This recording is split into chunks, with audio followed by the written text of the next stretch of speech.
And This is what I'm it's like, images that are just giving this illusion of this, like, quote unquote perfect life and perfect body or whatever, and it's all fake. yeah, And actually one example of this was that I was following this one fitness influencer over 10 years ago when I was just getting started in the fitness industry. I was also doing bikini fitness shows at the time and just trying to see like what was out there, which is really scary because it's just like so unregulated, like who's selling like diet and like workout plans, but that's another podcast. But I remember following this influencer. Her name is Brittany Dawn, and I'll include her Instagram now in the caption below because she's now a great follow. But over 10 years ago, her page was all her half naked, looking super toned and fit and like really thin and just very like done up. And I remember thinking, wow, she's like a very beautiful girl. Like it looks like she has her life together. And I don't know how I went back to her account, but I went back to her account last year. For some reason it popped up in my feed and it was the same Brittany Dawn. And I'm like, "Oh my gosh, I remember this chick." Her page is completely different. She's fully clothed, she looks healthier, she gained weight, and I clicked on a photo of her.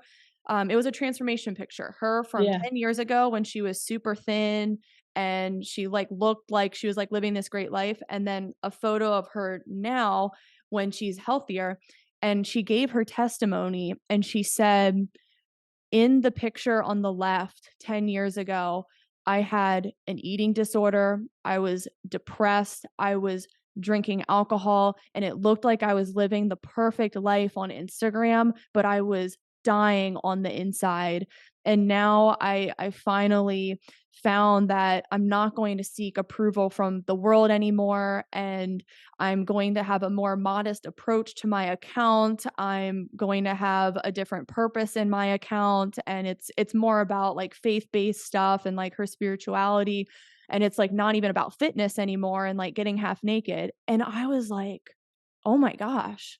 Like if she can transform like that and go from this broken state to just this healthy, vibrant woman who came out of that. And if you can come out of your eating disorder and be where you are at now and happy, man, so many girls can come out of that darkness into light. And I just wanted to share that as encouragement for anyone who's struggling with whatever body image, eating disorder, depression, anything mental health related.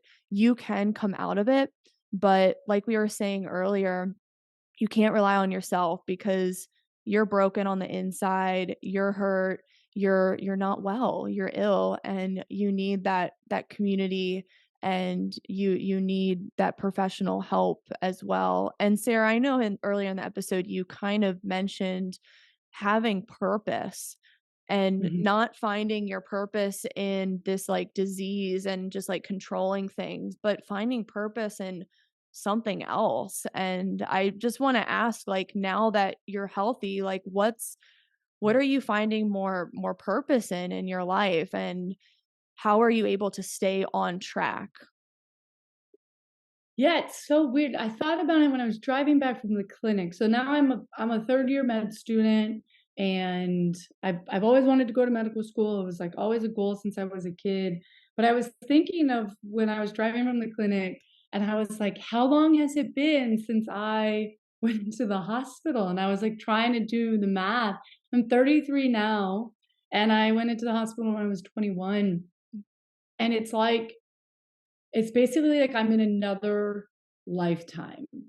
Mhm. And I think that when it comes to my eating disorder, it's something that if I'm asked, like if a patient brought up something or somebody was saying something in passing or in a group, like I will openly talk about it because there wasn't there wasn't people that were talking about it. So I think a thing that I've done now is the narrative.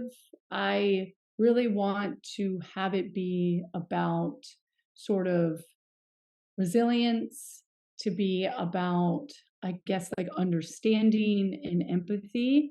Um, and so that's one thing where, and I also feel like that if people are having a lot of talk about diet or fastings or all these kinds of things, it's something that I'm not going to be defensive to them about, but I will say that I will be like, I caution you against taking things that are very restrictive. And I want you to consult a physician about this.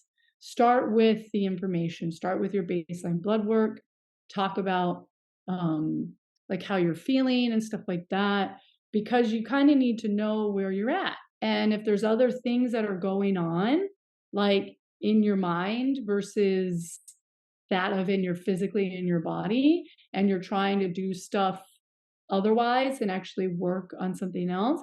I think that's why sort of our quick fix jumping to certain things isn't the right way. And that's why I think when it comes to this sort of other side to it is that I really want people to sort of use the experts around them to sort of approach that this isn't like, oh, I just need to feel well again, blah, blah, blah. It's like a lifestyle and an actual life-changing thing you want to do, because you don't want to do something for the interim. You want to do something for the long term. And so I think that that comes to like with my purpose. Um, Being in medical school and sort of being 12 years out. Yeah, 11, 12 years out. Yeah, 12 years out from when I was so sick. Um, I am now sort of powered by humility and by experience.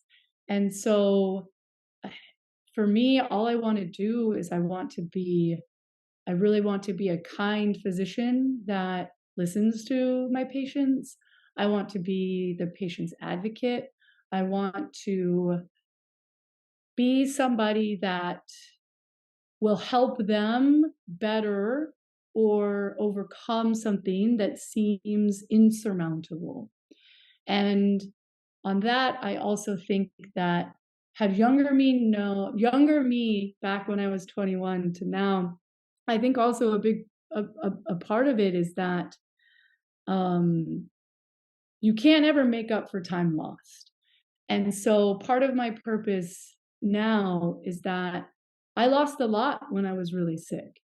And so I make sure that in present day, I I have a purpose of living to be joyful and loving and building a life with my husband and in our future children and with my parents and giving back the sort of gratitude and also just kindness that I know is inherent to myself and always honoring that because I younger Sarah didn't do that, and I don't ever want to take any step back where I start to lose that about myself.